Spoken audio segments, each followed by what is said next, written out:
Ei, pessoal! Estamos aqui para mais um episódio do videocast da Way Connect, que é um projeto de alma que conecta as pessoas, que trata de autoconhecimento, autodesenvolvimento, sempre trazendo temas e convidados relevantes que possam contribuir com o seu desenvolvimento pessoal e profissional. Nos acompanhe, faça a sua inscrição aqui no canal do YouTube, comente, curta, compartilhe e vamos fazer esse conteúdo de qualidade chegar a mais pessoas. E hoje vamos falar de um tema super importante que inclusive é algo que eu trabalho muito em mim, que é sobre o relacionamento interpessoal, que é uma competência muito valorizada nos dias de hoje. E para poder falar desse assunto que é tão importante, temos aqui as convidadas maravilhosas, pessoas extraordinárias, que têm tudo a ver com esse tema. Bruna Duarte, que é uma das fundadoras do DIG, maravilhosa, como a descrição lá do seu feed, na sua bio, fala, né, equilibrando 2 pratos, mas são muitos pratos, na verdade, né, Bruna? Oi, gente, tudo bem? Kátia, muito obrigada pelo convite, estou muito feliz de estar aqui. E olha, 2 pratos, eu diria que pode ser 2 milhões, talvez. 2 de cada vez? São muitos pratinhos que a gente, como mulher, tem que carregar e rodar aí no nosso dia a dia. Muito obrigada pelo convite. Eu que agradeço. Seja muito bem-vinda. Obrigada. E Daniela Laubé, psicanalista, escritora, maravilhosa também, extraordinária. Eu assisti uma aula dela no DIG, que eu fiquei muito apaixonada e me conectei, assim, logo de cara, né, sobre a comunicação não violenta, que é também extremamente importante para as relações saudáveis. Ela vem aqui também para poder agregar muito conhecimento para vocês, tá? E como tá lá na sua bio também, que eu adoro essas descrições da bio, né? Psicanalista que precede a artista. Precedida pela artista. Precedida pela artista, mesmo, Dani. Eu brinco que a arte chegou primeiro, a psicanálise foi lá e mordeu na sequência. Olá também, tudo bem? Muito prazer estar aqui, aceitar esse convite e ser lembrada por um tema do qual eu falo com paixão, né? É muito gostoso quando a gente tem, assim, apreço por um assunto e é lembrada na hora que esse assunto está ali na pauta, está sobre a mesa. Adoro falar de comunicação não violenta. Adoro falar de arte e psicanálise também. Obrigada pela oportunidade. Eu que agradeço muito por ter aceito o convite. Estou muito feliz com esse episódio, porque, como eu comentei, assim, é uma competência que eu venho trabalhando muito, muito mesmo. Eu tenho muitos desafios nessa área. Por ter um perfil comportamental mais introvertido, pode parecer, assim, estranho dizer, mas é uma dificuldade mesmo de se expor, de se relacionar, de estar ali procurando as pessoas, fazendo um networking. Faço, mas não é tão natural e depende de uma dedicação, de uma energia. E, assim, lógico que eu faço isso com muita consciência, passo os meus desafios, os meus problemas ali, mas eu continuo, eu persisto. E esse tema vai, assim, me ensinar muito e ensinar várias outras pessoas também que passam por esses mesmos desafios. Gostaria de conhecer um pouco mais, né? Contar também para quem está assistindo a gente sobre os projetos de cada um, uma área de atuação e como que vocês conectam isso com esse tema. Começa ou você começa, Dani? Começa, porque inclusive estava me lembrando aqui que a Bruna faz um elo aqui, né? Porque essa aula que a Kátia fez referência tá dentro do projeto do DIG e é de lá que a gente se conheceu, né? Então, já começa falando dessa conexão. E a Dani é minha madrinha no DIG. Isso. Que lindo. Então, gente, vamos lá. Eu gosto de falar de mim e aí eu começo até falando que eu sou a Bruna, né? Eu sou mãe de 2 crianças, do Luca e do Gael, de 3 e 6 anos. E na minha vida profissional, eu tenho uma escola de negócios e comunidade para mulheres, que é o Do It Girls Club, que é de onde vocês duas se conhecem. E assim, quando eu ouço isso, né, que vocês criaram um elo através do DIG, é uma coisa que, nossa, dá um quentinho mesmo no coração. Eu fico muito feliz, porque unir mulheres é o propósito do DIG. A gente tem muito claramente que a nossa missão é fazer um mundo de menos competição e mais colaboração entre mulheres.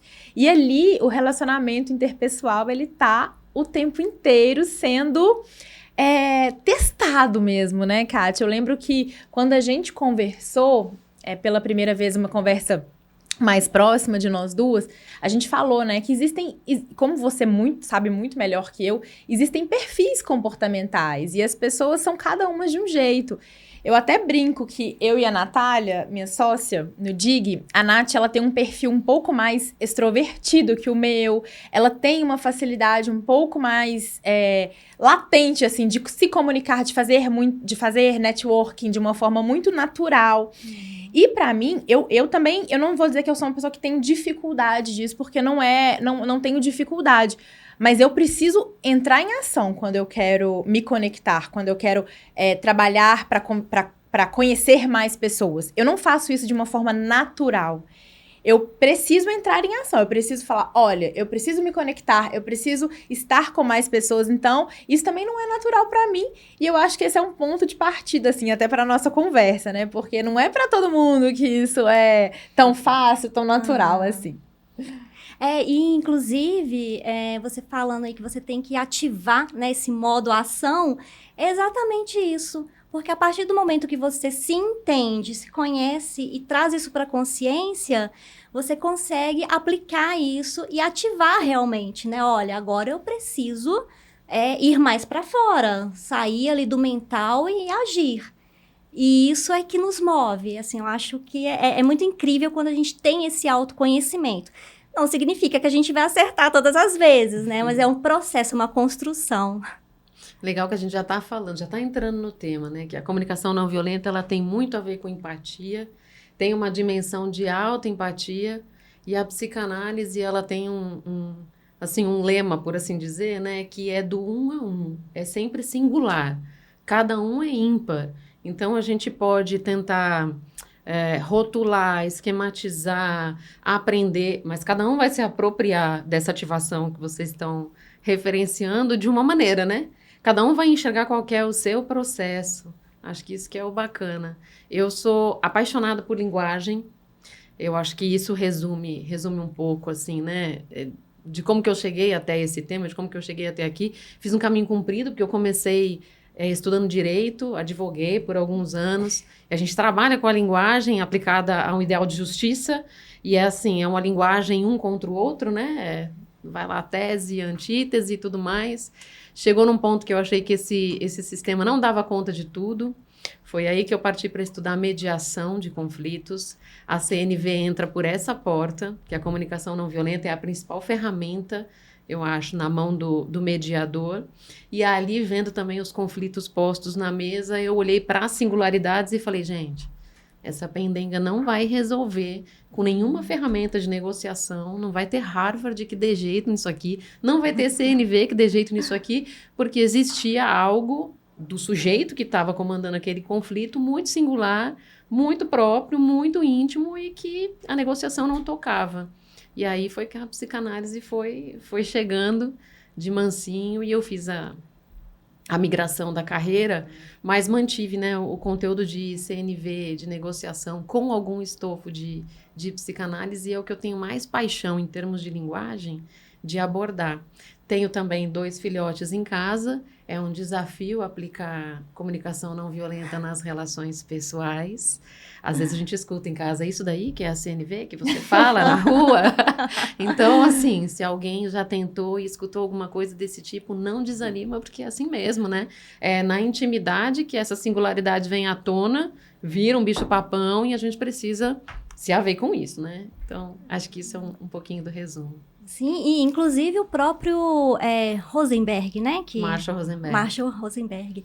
Ele cita um exemplo onde ele já perdeu, né, ali a calma com o filho dele, precisou de um tempo para se refazer. Uhum. Então, não é porque você é especialista numa área que você vai ser perfeito, né? É um processo realmente diário de autoobservação, entender o que está acontecendo, E na CNV, que eu acho mais sensacional, aplicando aí nos relacionamentos, primeiro a gente ter a capacidade, conseguir compreender quais são as nossas necessidades, que muitas vezes a gente nem sabe quais são, né? E depois as necessidades dos outros. Por isso que é uma ferramenta tão essencial para poder realmente ter relacionamentos saudáveis. Tem um outro exemplo, eu não vou conseguir lembrar, mas talvez você consiga trazer aqui pra gente. Ixi, é um desafio. Que ele comentou numa das palestras dele sobre uma pessoa que ele estava atendendo no presídio.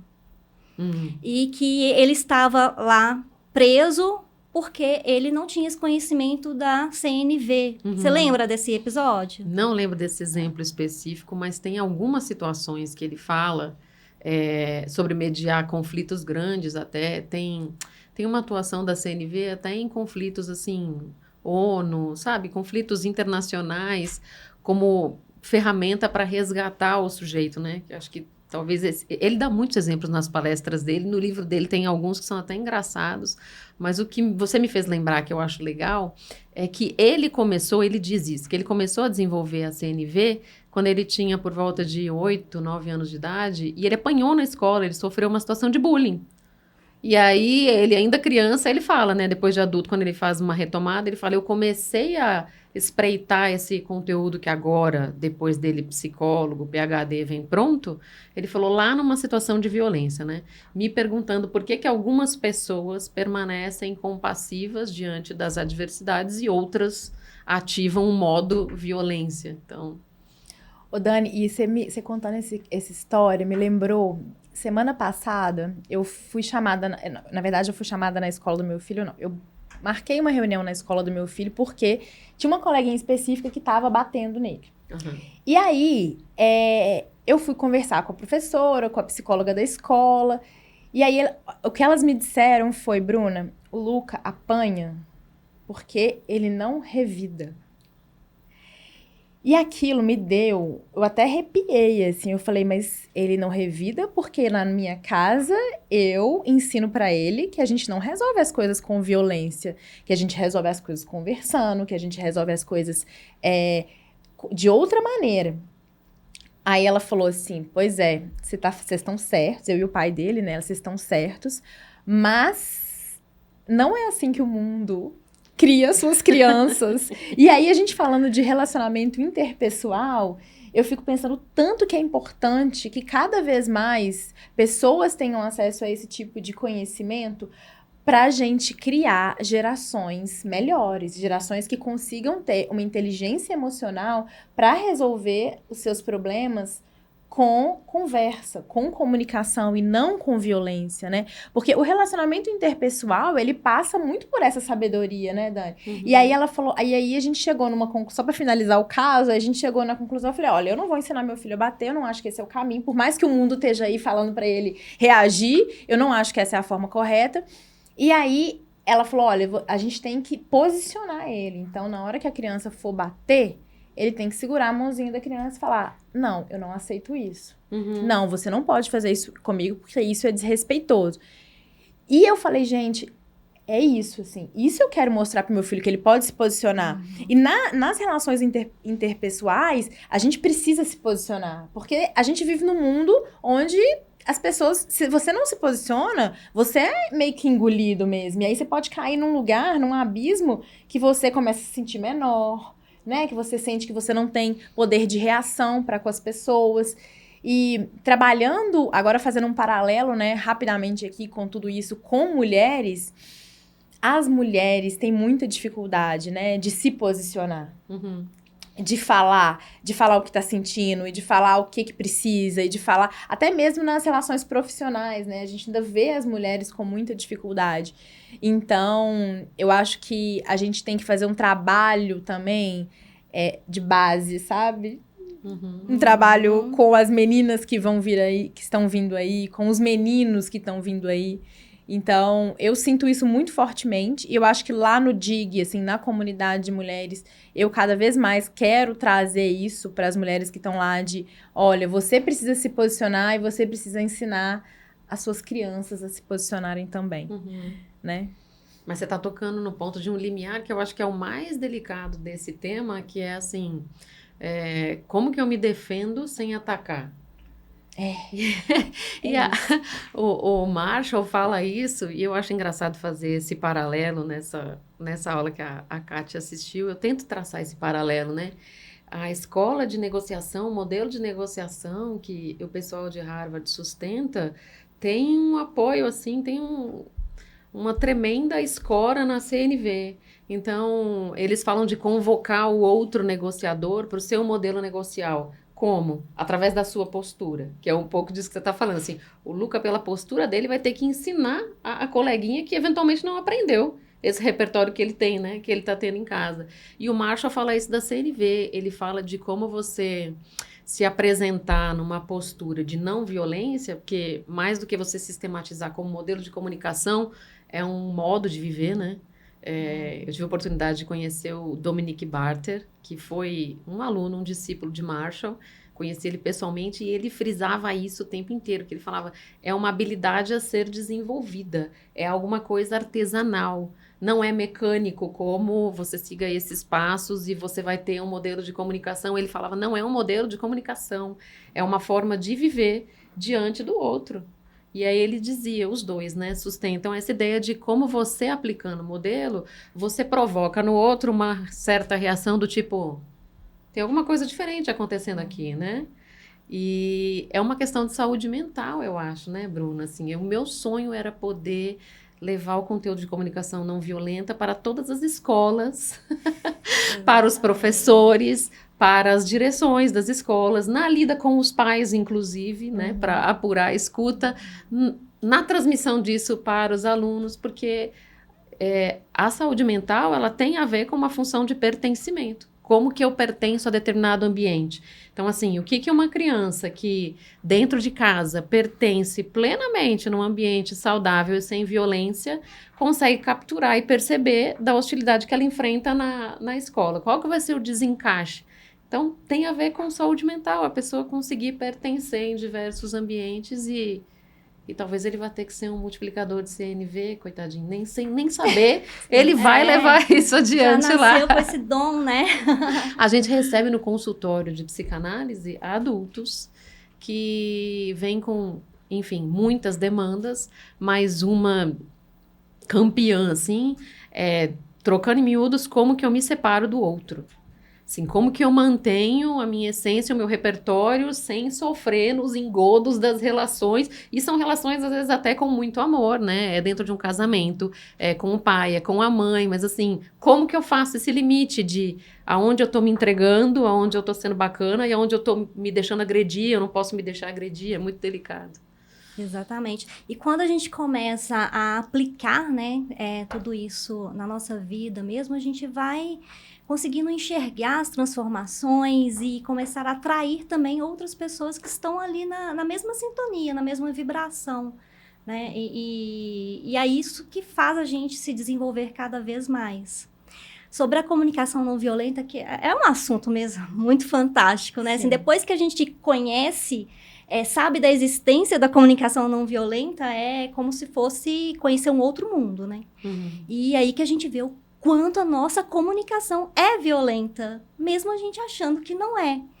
E aplicar isso, como você disse, é um desafio diário.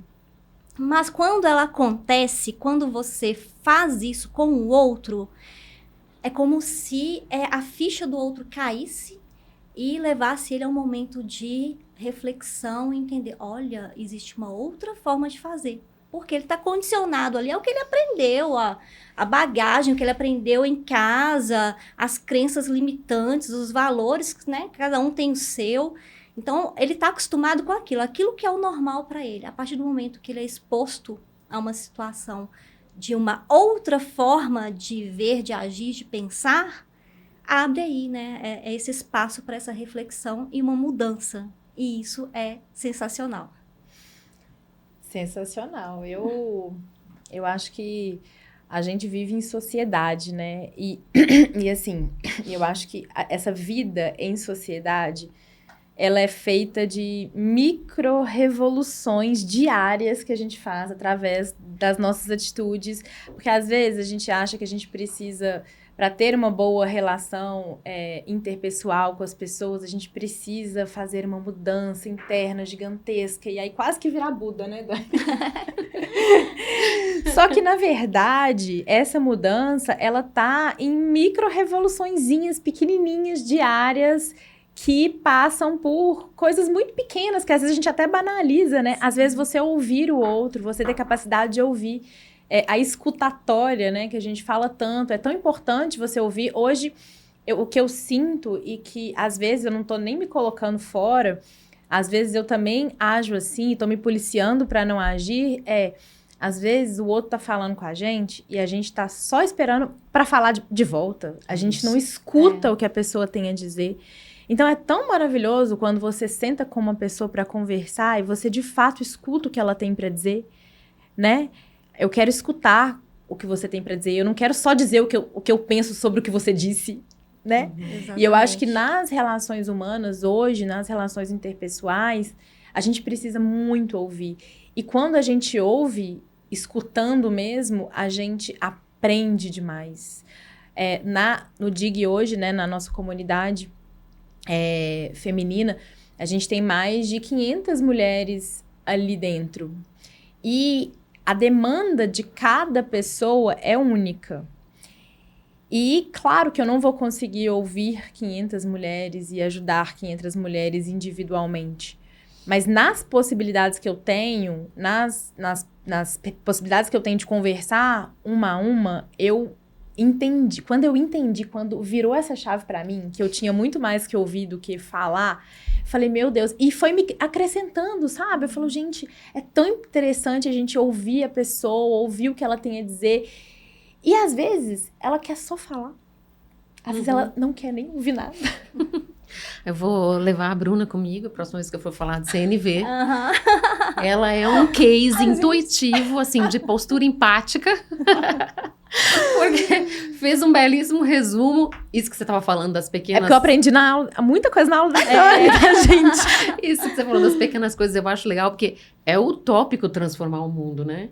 Agora, trabalhar na dimensão comigo mesmo é tão possível, né? Assim, não que você vá acertar sempre, como você falou, mas depende de você, né? O trabalho consigo. E esse modelo que a gente aprende desde pequenininho, de responder, né? Ouvir para responder. É como, inclusive, a gente é avaliado no modelo escolar. Então, a gente é perguntado para responder e, quando responde, diz o que sabe. E, a partir do que sabe, alguém presume o que você é. A gente está imerso nesse modelo. Então, virar essa chave... o que você estava falando as definições de presença empática passam por aí. É o inédito, aquele momento não vai se repetir, essa pessoa que está diante de mim vai dizer algo com uma emoção do agora, que não volta mais, que não se repete, e eu estar presente, disponível, né? Uma escuta disponível. Não para responder, não pensando no que eu vou fazer no minuto seguinte, como a gente diz, oi, tudo bem, como vai? E o outro responde, tá tudo bem, tá legal, não tá bem nem para um, nem para outro, mas eu não quero saber quando eu pergunto e você não quer me contar quando responde. Não tem nada a ver com isso que a gente faz no piloto automático, mas estou aqui 100% na escuta, disponível, tô junto com você. A comunicação não violenta, ela começa dessa postura, assim, antes de qualquer passo, antes de pensar a técnica diz isso ou diz aquilo. O Marshall Rosenberg colocou 4 passos lá, ele colocou, mas antes disso, e é difícil no mundo de hoje, porque a gente vive acelerado, né? Sim. Assim, a gente está sempre premido um pouco também pelas demandas. Então, quando você fala 500 mulheres, eu fico imaginando o número de demanda que tem. Até porque a mulher vem desse modelo social onde a gente tem alguma dificuldade de se posicionar. E aí vem um ambiente onde tem mais 500... rola aquela sororidade empática de tipo assim, não, aqui eu posso falar e alguém vai me ouvir. Tá todo mundo ali na mesma emergência, né? Tá na mesma... Exatamente. E é super interessante porque recentemente eu tive uma conversa com a Bruna, onde eu fui assim, era um processo interno, mas que eu estava colocando todo o peso no externo, que é muito comum isso acontecer, né? Aí, quando você toma consciência, aí realmente você vai lá e corrige. Mas, assim, eu estava com algum processo interno lá que estava me incomodando, era algo, sei lá, que eu me deparei com algumas barreiras, alguns desafios, e aquilo, naquele momento, começou a crescer, né? Virou aquele monstrinho na minha cabeça. E eu pensei, poxa, eu vou acionar alguém porque eu preciso de ajuda, eu preciso entender o que eu tenho que fazer, ou o que eu... tem muito sistema punitivo e sistema de certo e errado, né? Aí já vem da cabeça, o que eu tô fazendo de errado? Esses enquadramentos são bem violentos. São normal, bem anormal, violentos. certo e errado. Tá dentro, tá fora, Isso. é complexo isso. Mas aí fui, né, até a Bruna. Bruna, tá acontecendo isso, isso e isso, e é como se eu não estivesse me sentindo pertencente, e tá muito desafiador, eu não tô conseguindo me conectar, não é muito natural pra mim e tal. E ela ouviu, né? E aí depois, quando ela teve o momento de fala, sabe quando a gente vai escutando e vai entrando assim, tudo tão óbvio e claro? Aí eu comecei a me questionar, gente, o que é mesmo que eu tô tentando resolver aqui? Porque não tem nada para ser resolvido lá fora. O processo é aqui dentro. E, na verdade, eu estava criando um monstrinho, uma nuvem negra ali de uma coisa, que é um exercício que eu me propus a fazer, que é entrar no DIG para poder realmente desenvolver essa competência de se relacionar. E eu comecei a trazer isso muito pro lado negativo do que eu não estou conseguindo, mas aí já é uma coisa que é uma responsabilidade minha, e já ia quase desistir. Cheguei nesse ponto, mas também como uma pessoa que está nesse processo de desenvolvimento, estudando tanto, assim, gente, eu também sou um exemplo, eu não posso desistir. E aí a ficha foi caindo durante a conversa com a Bruna, e falei assim, pronto, tá resolvido. Na verdade, não tem que ser feito nada. Na verdade, é eu mudar um pensamento para mudar um comportamento e começar a agir. E daí, realmente veio uma ação, porque hoje estamos aqui. Que foi através dessa conversa com a Bruna. E tudo se resolveu muito bem. Essa conversa deve ter sido maravilhosa. Porque já é a segunda vez que ela menciona pra mim. Não, falo, mas e assim, é isso, né? E ela acha que foi pra ela e pra mim também. Foi maravilhosa, porque, gente, a gente tem uma...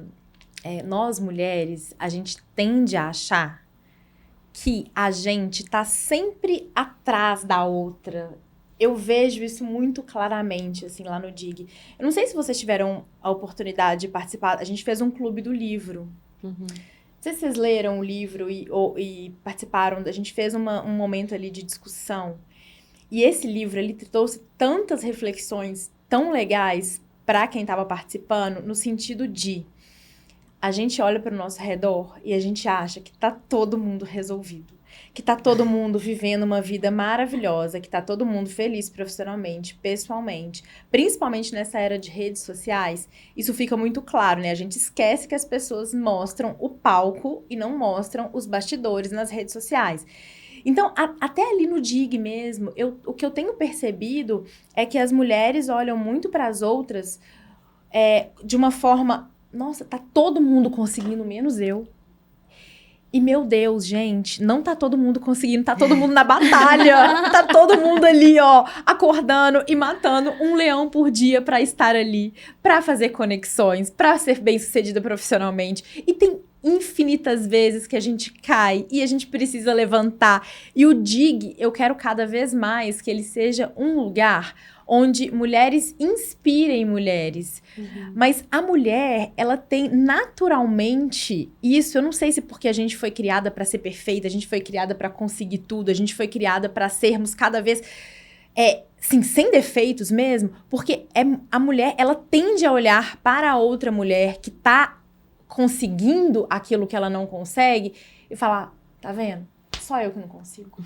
Todo mundo consegue, ela consegue, ela consegue. Ao invés de pensar assim, o que essa mulher tá fazendo para conseguir aquilo que eu desejo? Entende? É muito diferente a perspectiva do olhar. E quando você for olhar a fundo aquela mulher que conseguiu aquilo que você quer, foi muito difícil. Ela teve que passar por muitos obstáculos que muito provavelmente é o que você tá passando agora. E a gente precisa olhar mais pro processo do que pro fim. eu cada vez entendo mais isso. A gente precisa olhar para os processos. Para o que as pessoas fazem para chegar ali. Porque muitas vezes a gente acha que é fácil, a gente acha que não tem, né, desafio. E o que mais tem é desafio, né? Exatamente. Assim, E é um desafio que nos move, né? Então, se não houvessem dificuldades e desafios, seríamos como uma ameba, né? Ali no sofá, sem aprender nada, sem movimentar a vida. Mas a Bruna tocou num ponto legal que, assim, me parece que você tem boas estratégias de desenvolver autoempatia. A gente estava falando da questão da escuta, só consegue estar disponível para a escuta do outro aquele que primeiro escuta a si, né? Assim, as suas demandas, né? Como é que eu lido com uma demanda de 500 mulheres antes de me indagar a respeito de como eu demando a mim mesma? O que eu quero de mim diante do outro? Isso é o primeiro tombo que as pessoas tomam quando começam um processo de análise. E é engraçado que é nessa hora que algumas resistem e, inclusive, vão embora, porque, invariavelmente, o sujeito entra no consultório e ele fala a mãe, o pai, o marido, a esposa, o filho, o chefe, e, de repente, você vai conduzindo o processo de modo que o sujeito se depare com, você falou, né? É sobre mim. Ele está ali diante da própria linguagem, do próprio discurso, e se dando conta de que, opa, tá comigo essa bola, assim, o que eu faço diante desses outros todos que me deixam enredar pelas situações ou não. Então, você falou de bastidores e palco, e aí minha bio tá lá, né, que é psicanalista precedida pela artista, porque eu venho da arte, assim, tem anos de balé clássico e depois a poesia, sou apaixonada por essas outras contorções de linguagem. Um exemplo que eu uso para falar de empatia é aquela imagem que todo mundo conhece da bailarina com a sapatilha de cetim rosa impecável, o cabelo que não tem um fio fora do lugar e que você vê como uma estética do belo. Parece que tudo ali está equilibrado. E na hora que você tira a sapatilha do pé da bailarina, falta uma unha, sobra sangue e tem bolha para todo lado.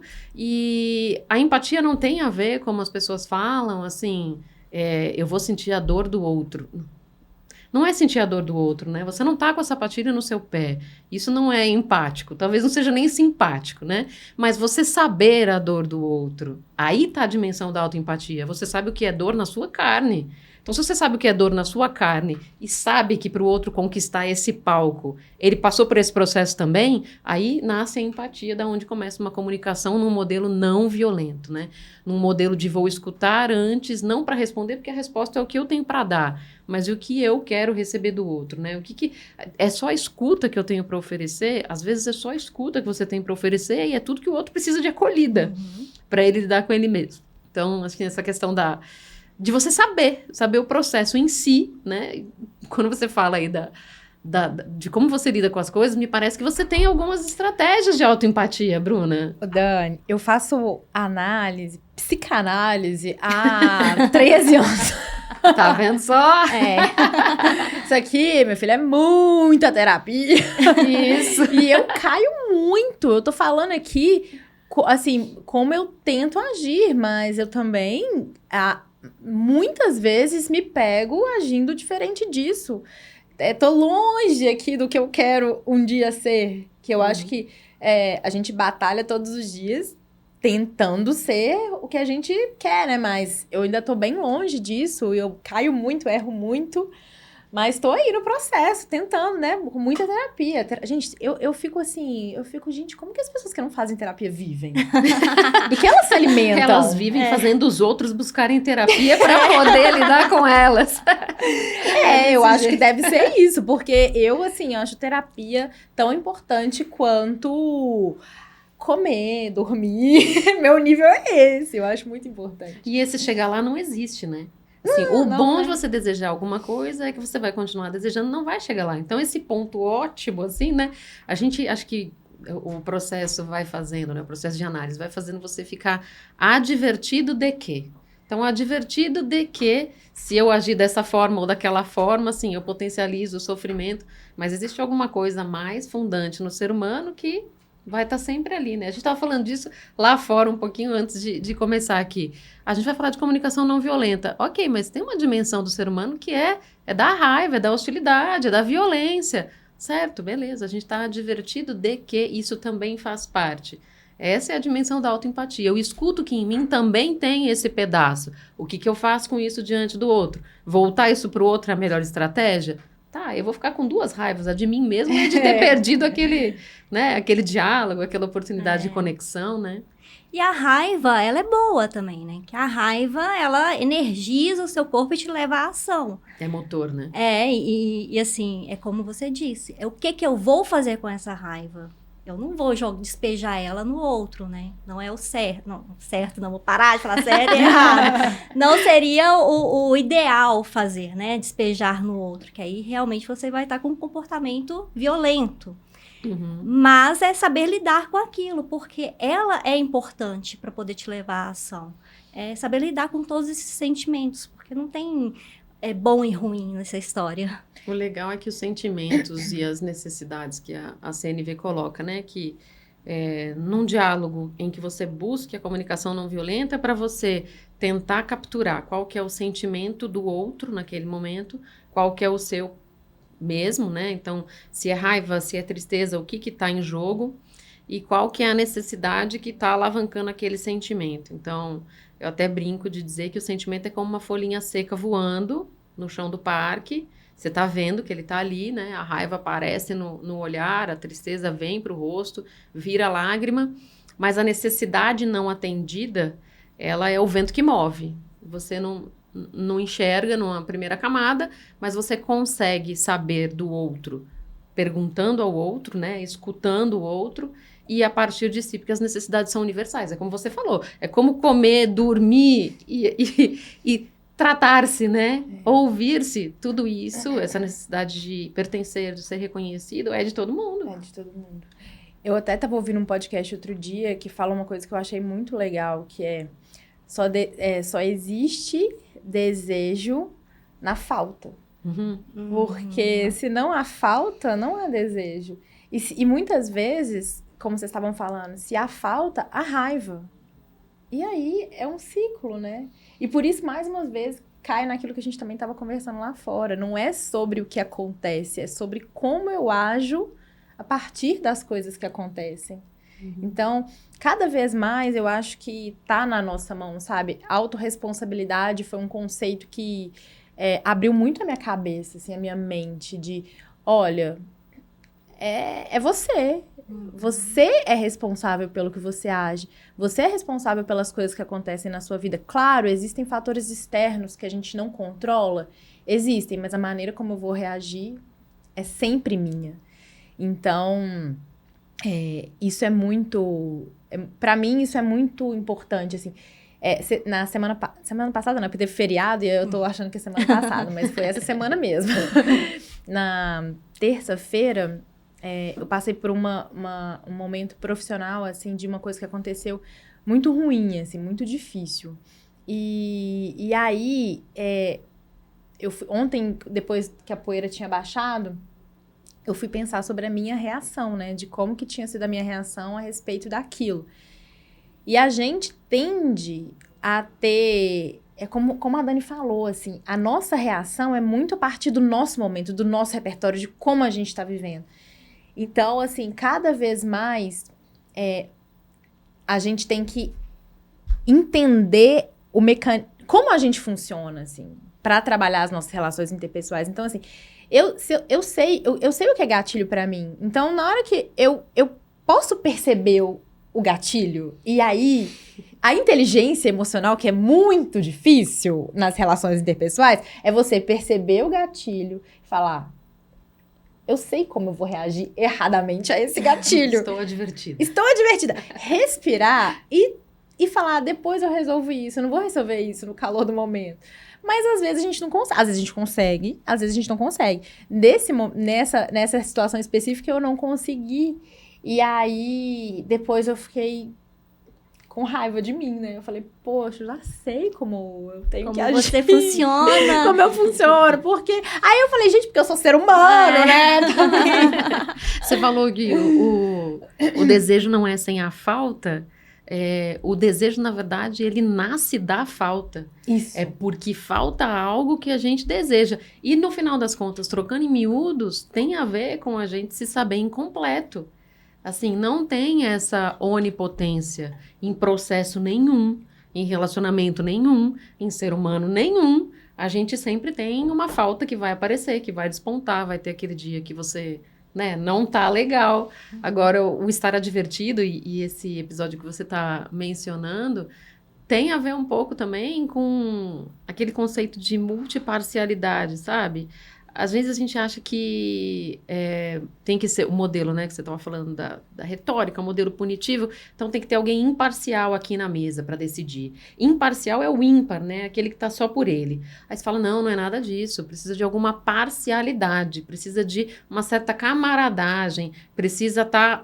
Não, é multiparcialidade, né? Se você quiser tentar aplicar o modelo da não violência, é você colocar os interesses que estão ali na mesa de discussão, os seus gatilhos, né? Você considerar todo você, né? Os seus gatilhos, o que te sabota e o que você quer, e o outro, né? Você considerar as duas dimensões, intra e interpessoal, que é o que faz ficar difícil, né? Eu acho que o maior desafio é esse, é tentar alcançar essa multiparcialidade que permite fazer um laço com o outro. É sensacional.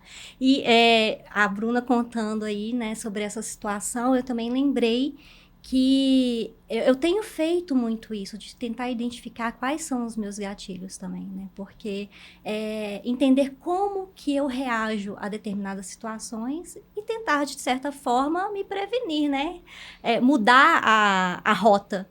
E antes de entrar nesse processo todo de autoconhecimento, porque autoconhecimento para mim é transformador, é o seu superpoder, né? Vamos dizer assim.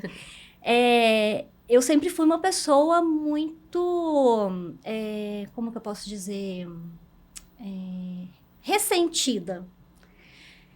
Porque a minha expectativa no outro era sempre muito alta, porque eu sempre me doei muito. Eu esperava que o contrário também fosse da mesma forma.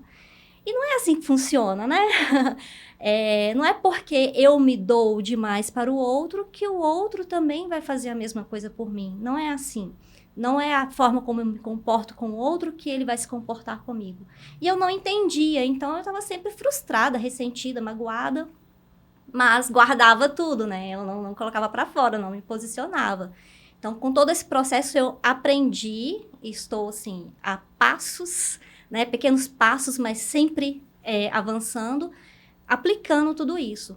E um dos gatilhos que, para mim, foi, assim, fundamental para poder melhorar os meus relacionamentos é conseguir realmente passar qual é a minha necessidade para o outro. Uhum. Porque até então, até saber qual era a necessidade, era algo que não tinha parado para pensar. E eu tenho uma necessidade muito grande de previsibilidade. Eu não lido muito bem com os imprevistos. Então, eu preciso de tudo muito bem organizado. Se você marcar um compromisso comigo, aí tem que estar tudo organizadinho. Desmarcar alguma coisa em cima da hora é algo que me tira do eixo. Então, eu tinha essa necessidade. E eu passei por uma situação bem, bem desgastante, onde uma amiga, simplesmente, a gente estava com uma viagem marcada, e na noite anterior à viagem, ela me avisa, olha, já estou indo, te encontro lá. Nossa, tirou meu chão. Aí, depois que eu passei por todo esse processo, né, de ficar frustrada, ressentida, aí que eu fui me auto-observar, entender qual que era o gatilho, entender que ela tinha a necessidade de ter uma agenda livre e fazer as coisas no tempo dela, que a minha necessidade era outra, mas que eu deveria ter falado com ela, olha, eu estou indo com você, mas eu tenho a necessidade de ser avisada com antecedência, alguma coisa, né, de mudança. Uhum. Eu poderia ter me expressado melhor, teria evitado todo um desgaste. E assim eu venho aplicando, né? Depois que eu tive essa experiência prática, eu venho aplicando isso e tem melhorado muito os relacionamentos. Porque eu não deposito tanta expectativa, né? Eu atendo as minhas necessidades e não impacto nas necessidades dos outros. E isso tem sido bem bacana para mim. O efeito o efeito. dessa experiência, né? Porque identifiquei o gatilho e agora eu sei como lidar com essas situações. Conseguiu aplicar, né? Consegui É aplicar. como jogar uma pedrinha no centro de um lago, eu acho, que vai...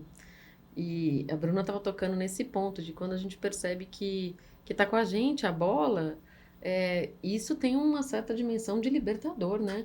Porque a gente se entregar para o controle do outro é cruel, né? Com a gente mesmo. Então, você saber que... Não, peraí, calma lá. Nesse processo aqui, o meu gatilho, o meu sentir, a minha preferência, né? Tem as necessidades e tem a preferência de cada um, que é bem singular, de como cada um quer exercer cada uma dessas necessidades e tudo. Isso tá na minha mão, é libertador, assim, é apaziguador. O Marshall, ele defende essa ideia de que sempre tem uma escolha, e você saber que tem uma escolha, puxa, é muito melhor do que estar na mão do outro. E para as mulheres, né, eu acho que a gente tem essa perspectiva muito forte do cuidar, né? Mulher cuida, mulher todo mundo, a gente tem que estar a postos o tempo inteiro para cuidar do outro, para estar a postos mesmo. E quando a gente começa a olhar isso com um pouco mais de cuidado, a gente fala, peraí, até aqui eu posso escolher. Eu não sou obrigada a resolver todos os problemas do mundo. Eu posso entender onde eu posso atuar e, a partir disso, eu consigo me priorizar como indivíduo mesmo, porque o que acontece com muitas mulheres também, eu tento trazer sempre a perspectiva das mulheres pelo fato da gente conviver com tantas mulheres lá no DIG, né?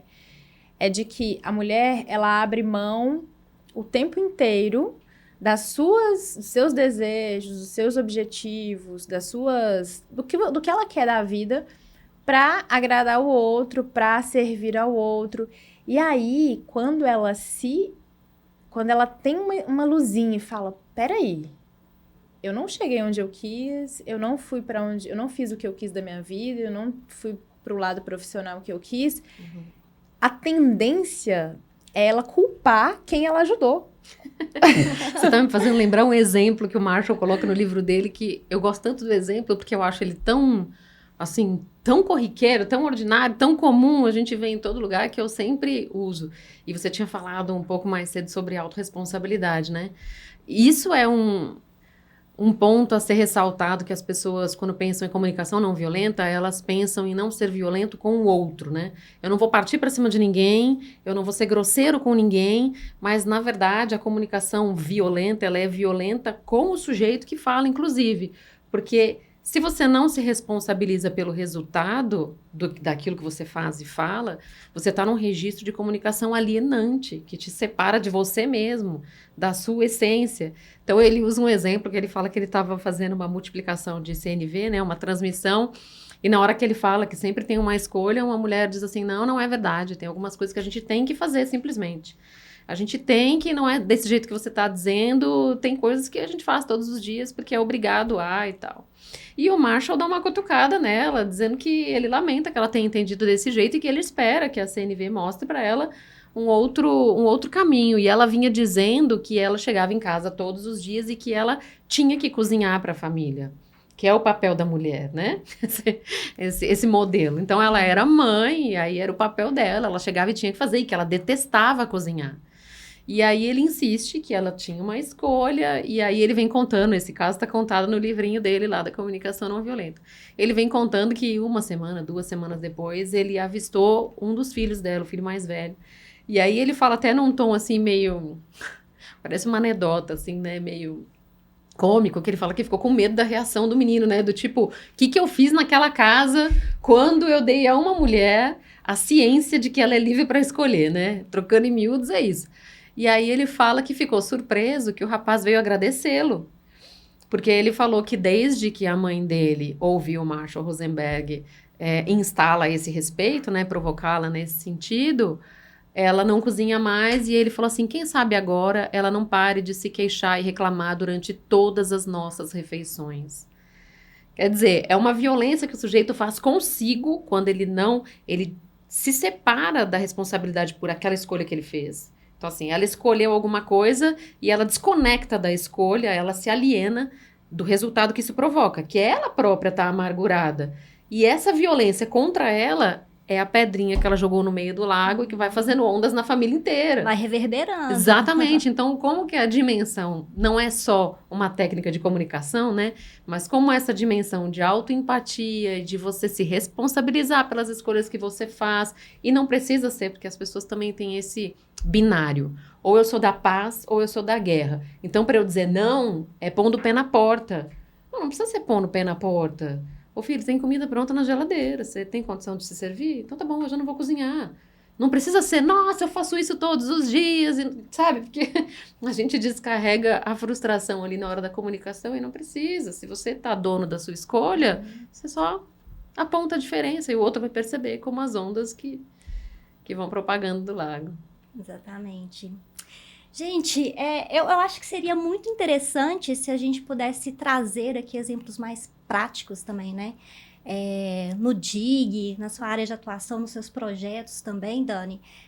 Como que a gente leva isso para a prática? Porque como a gente trabalha com grupos com, né, muita diversidade, e você mesma trouxe aí várias dificuldades, né, das membros do DIG, e como que consegue ali conciliar tudo, exemplos de como que isso funciona na prática, como que a pessoa se relaciona, como que ela consegue desenvolver realmente o networking que é tão desejado por todos, para a gente poder realmente contribuir com exemplos práticos para quem está com essa dificuldade no momento.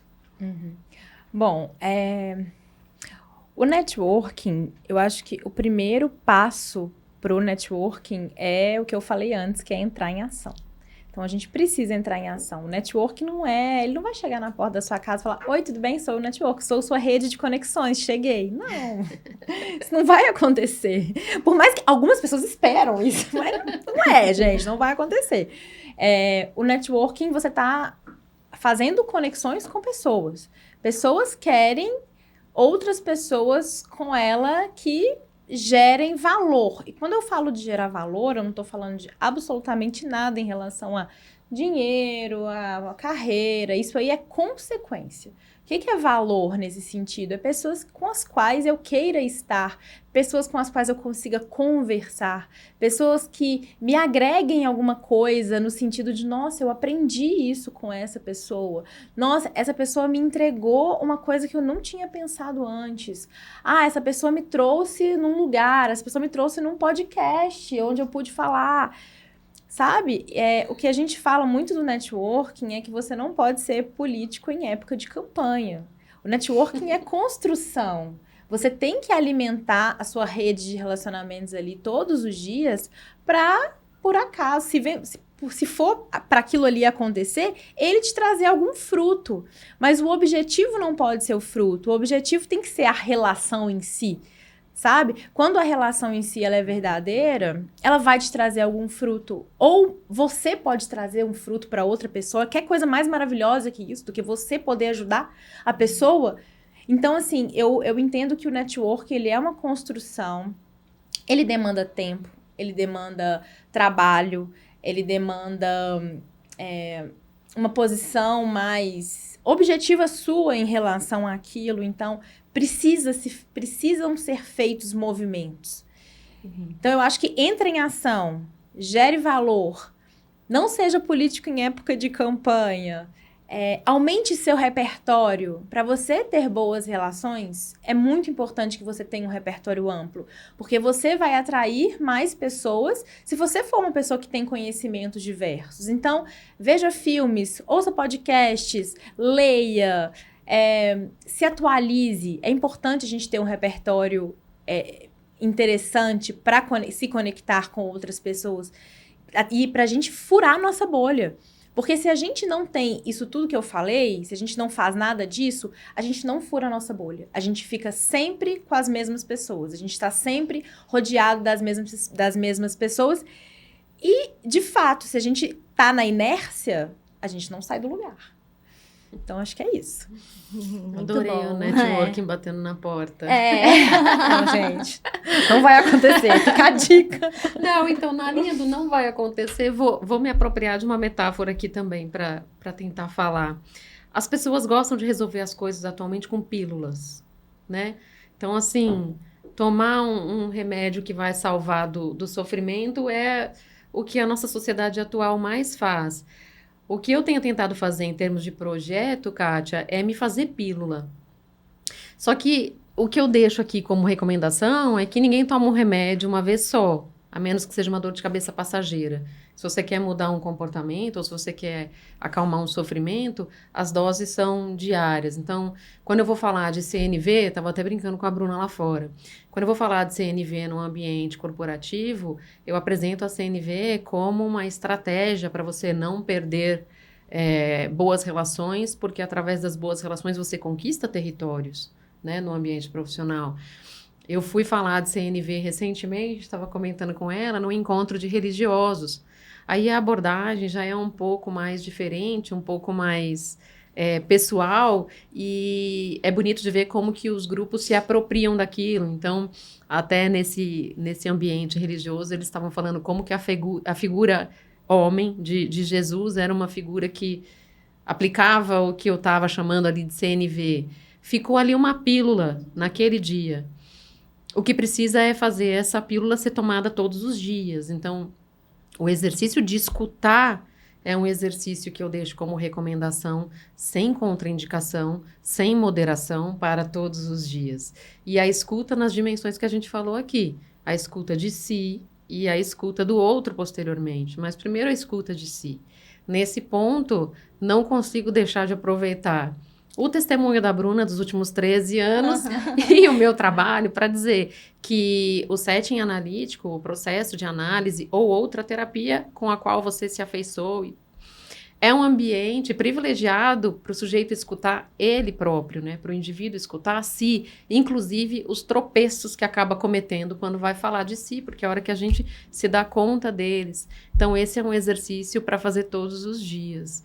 Eu fiz um projeto durante o ano passado inteiro, eu ia semanalmente numa casa que acolhia meninas de escola pública no contraturno da escola, porque elas ficavam em situação de vulnerabilidade em casa. Então, às vezes ficava lá com algum vizinho por perto, tio, padrastos, tinha recorrência de relatos de abuso, infelizmente, então elas ficavam nessa casa e tinham oficinas. Eu fui fazer uma oficina literária, as meninas tinham entre 8 e 13 anos, eu sentava com elas numa roda e lia poesia. Para mim, a poesia é uma pílula que deve ser tomada todos os dias também. E não significa ler um livro de poesia, mas você contemplar o universo, capturar da vida o que tem de bonito, o que tem de poético, sem romantizar, porque às vezes a vida apresenta sofrimento também. Quando eu apresentava os textos poéticos para elas, a poesia permite você propor novos significados para as palavras, sair do lugar comum, sair da linguagem mais concreta, fantasiar um pouco. E elas acabavam arrancando de dentro de si algumas potencialidades que no mundo, na educação formal e dentro de casa, elas não conseguiam.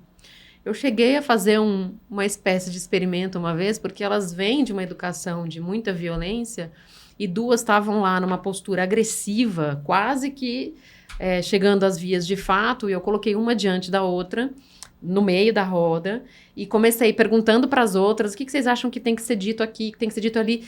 Tentei mapear os passos da CNV ali naquele conflito. Foi muito bonitinho, porque elas acabaram rindo.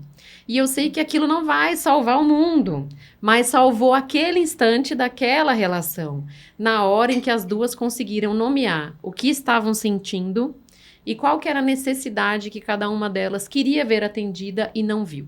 Só depois que isso foi posto, começaram a surgir as sugestões de como resolver aquele conflito. É um exercício para ser feito todos os dias. Escutar de si, escutar do outro, entender quais são os sentimentos que estão em jogo. Parece simples, mas é desafiador. E o que você quer que você não está tendo? Assim? Qual que é essa necessidade que está de pano de fundo, sabe? Acho que isso funciona em qualquer lugar. na hora da briga, nas relações familiares, no networking, no ambiente de trabalho. Nossa, perfeito. Gente, tá muito bom. A gente tá falando aqui sobre um assunto que é muito interessante, muito importante para todos nós. E caminhando aqui para finalização, né? Infelizmente, né? O tempo já está acabando. Mas tem mais alguma coisa assim que vocês gostariam de falar? Porque a gente está aqui trabalhando com propósito, né? O DIG é uma missão, é um propósito. O trabalho da Dani também. Essa história que ela trouxe aqui para a gente, né? Desse trabalho com essas meninas, realmente é algo que toca e histórias conectam. Para a gente poder finalizar, então, o que vocês podem trazer assim, lá do fundo do coração de experiências desse tema para poder motivar e inspirar cada vez mais as pessoas a desenvolverem essa competência? Você que vai ter que começar, Dani. Tô pensando aqui, né, que um propósito que eu apresento quando eu vou falar de CNV, logo de abertura de partida, é que, para mim, CNV tem a ver com conexão. Porque a gente não está aqui sozinho e é como a gente se relaciona com os outros que mantém a nossa saúde, o nosso eixo e tudo mais.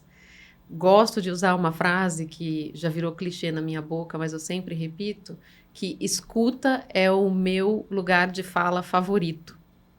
Eu acho que a gente tem muito a ganhar na postura de ouvir, escutar. Não só do outro, escutar da vida, do que acontece em volta.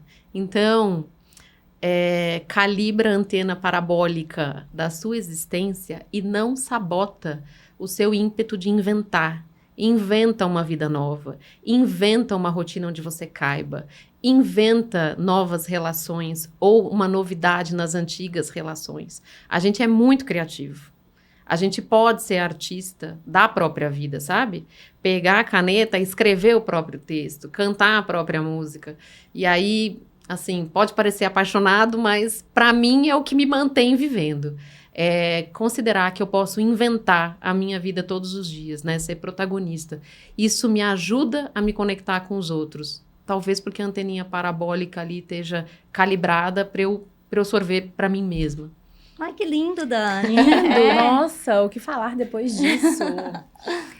Eu achei muito, muito potente mesmo que a Dani falou. E eu acho que para a gente ter boas relações, a primeira coisa que a gente precisa é de autoconhecimento.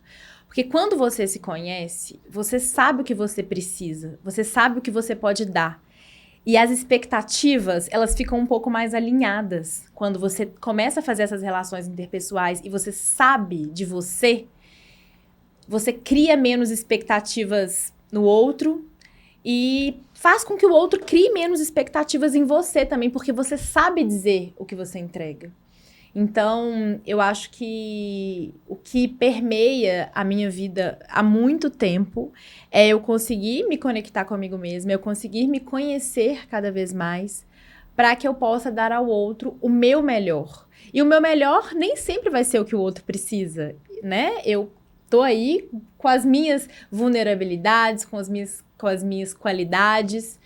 E a gente se aceitar como a gente é. A gente não precisa dar pro mundo o que o mundo quer da gente o tempo inteiro, porque a gente não consegue. A gente tem que ser, quanto mais autênticas e mais comprometidas com a nossa verdade nós formos, melhor vai ser a nossa vida e a vida daqueles que convivem com a gente. Eu acho que as relações interpessoais ficam muito melhores dessa forma. Perfeito. Maravilhosa, autêntica e parece que tá funcionando, tá?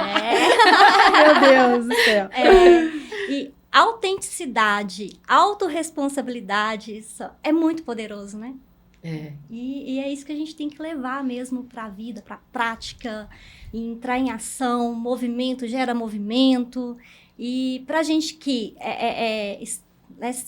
estamos envolvidas em projetos tão incríveis que conectam as pessoas, né? A gente faz esse trabalho com amor, com propósito, é de alma mesmo, é o que nos move.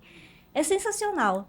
E eu gostaria que vocês deixassem aí o arroba de vocês, né? Os contatos, para quem está nos assistindo, querer tirar mais dúvidas, conhecer melhor o projeto de cada uma, né? E começar a seguir vocês, que são tão incríveis. Que legal. Eu tenho uma página no Instagram, e aí talvez as pessoas estranhem um pouco a minha página, porque ela é um pouco dessa bagunça que eu sou. Tem lá um pouco de arte, um pouco de poesia, mas é um bom canal para entrar em contato comigo, é @DaniLaubé. Depois a produção vai colocar lá também no vídeo e Joia. né, as pessoas vão conseguir acessar. Bom, a gente tá em todas as plataformas, todas as redes sociais. O nosso arroba é @DoItGirlsClub. Mas, se você digitar Dig Club, D-I-G Club, aparece também, que é muito mais fácil de achar. Maravilhoso. Então, se você é uma mulher que quer ativar o seu profissional, que quer estar em contato com outras mulheres, que quer aprender sobre negócios, sobre vida pessoal também... E se você sente que você precisa estar em contato com outras mulheres para crescer mesmo, o Dig é para você e só pode entrar em contato com a gente através do nosso perfil no Instagram, que a gente responde rapidinho lá. Bacana. E o meu projeto, que é o Way Connect, também é para poder trazer tudo isso aqui que a gente vivenciou hoje e levar para vocês assim muito conteúdo, muita informação que possa contribuir para o seu progresso, desenvolvimento pessoal, profissional, trazer mais clareza, talvez você encontrar um caminho de ressignificar várias crenças limitantes para poder realmente traçar um caminho aí melhor. Ter uma visão de mundo muito melhor, né? É possível mudanças, né, na nossa vida, é muito possível praticar mesmo, trazer estímulos e realmente mudar para sermos cada vez melhores, termos relacionamentos mais saudáveis e duradouros, né? Esse que é o grande objetivo de tudo, né? A gente poder realmente se conectar verdadeiramente com as pessoas. E continue nos acompanhando, temos muito mais conteúdos como este. Compartilhem. É isso, gente. Muito obrigada. Obrigada, delícia demais. Foi ótimo. Maravilhoso. Muito Adorei. obrigada. Foi uma delícia mesmo.